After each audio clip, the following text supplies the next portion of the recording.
Magandang araw. Impeachment na naman. Part 2. Pero this time, kasama na si BBM. O ito na. Labo-labo na. Mga Pilipino at mga Pilipinas. 2 taon na lang bago mag-eleksyon. Impeachment na naman.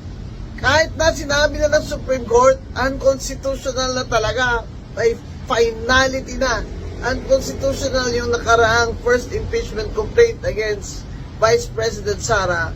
Try again! Ang mga kalaban niya at mga kakampi ni BBM.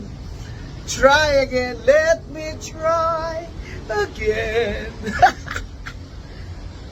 Nakakainis na kayo, ha? Sawang-sawa na yung mga tao sa impeachment. Tapos ngayon, si Bongbong, moro-moro pa yung impeachment nyo. Walk out pa si Abante. Walk out ka dyan.